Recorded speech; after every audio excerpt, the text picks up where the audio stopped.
I would like to read some quotes from Republican lawmakers and get your response to them. They've vocally hedged gun control legislation, as you know. This is Representative Tim Burchett. He said, quote, "We're not going to fix it. Criminals are going to be criminals." And House Speaker Kevin McCarthy said that, quote, "We've got to deal with mental illness." And that, quote, "I don't think one piece of legislation solves this." When you hear that from fellow lawmakers, what's your response? Well, in order, for example, to commit suicide, you need the ideation, you need the idea of it, but you also need the instrumentality.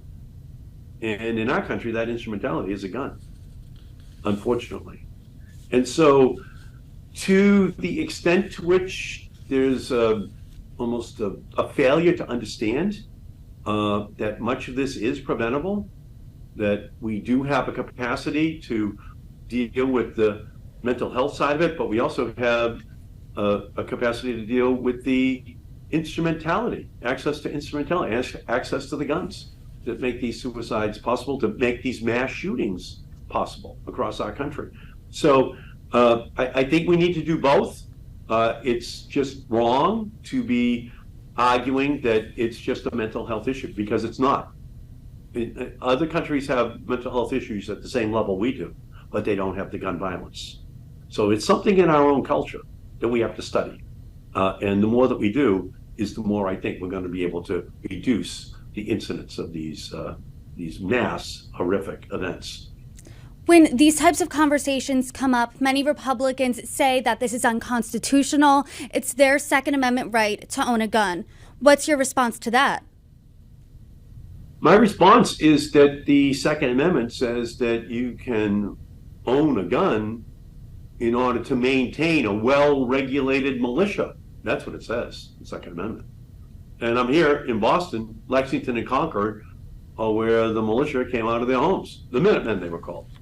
But they did say well-regulated. So I don't think anyone who is a gun supporter says that anyone can own a bazooka, anyone can own a machine gun. But yet they seem to maintain that people should be able to buy an AR-15 or be able to attach a magazine clip to it that's really only fit for the battlefields of the world. And I don't think that's accurate. And I don't think the Second Amendment in any way stands as an obstacle to us legislating that would prohibit that in the hands of an ordinary citizen. Because ordinary citizens do not need these automatic clips that just have no place on the civilian streets of our country, and I think it could easily withstand constitutional questioning. House Speaker Kevin McCarthy said this: "I think as a nation together, working together solves a problem that's much bigger than us," when he was discussing the Nashville shooting last week.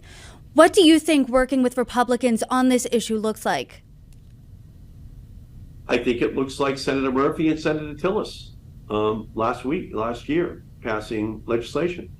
I think it looks like what Congresswoman Maloney and I did for the last 3 Congresses, and Congresswoman Slotkin and I are going to do in this Congress. It's going to be that we reach across to find the Republicans to pass the legislation.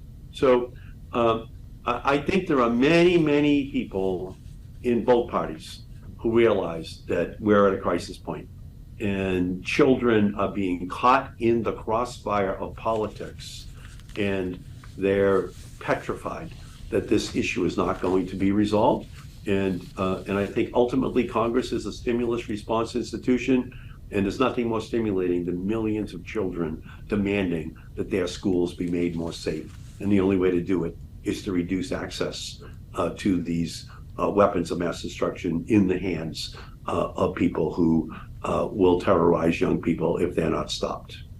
I am interested to know what the response has been to your legislation specifically. Republicans have called gun violence a mental health crisis, but you, along with Representatives Slotkin, Strickland, and Takano, are all Democrats. So how have Republicans responded? Well, again, as I said, in the last 3 Congresses, we were able to work across the aisle at the end of the day to get legislation passed. That's the goal that we have again this year. We are making the proposal We have good evidence backing up our position. We've been successful on a bipartisan basis the last 3 Congresses, and we have every reason to believe that we're going to find real success in this Congress as well. Have any Republicans supported verbally or publicly the Gun Violence Prevention Research Act so far? At this point, no, but at this point in the last 3 Congresses, the same answer would be true. But yet by the end of the Congress, we were able to garner significant Republican support. So we're going to go through the exact same set of political steps.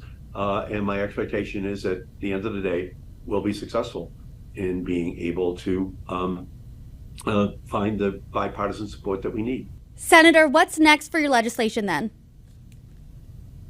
Well, the next set of steps is to begin to find the Republican co-sponsors, build further co-sponsorship on the Democratic side, and then continue to build a national movement led by young people that demands real action. And at the end of the day, I think that's what's going to make the political difference in our country. Senator Ed Markey, thank you for joining me. So great to be with you. Thank you.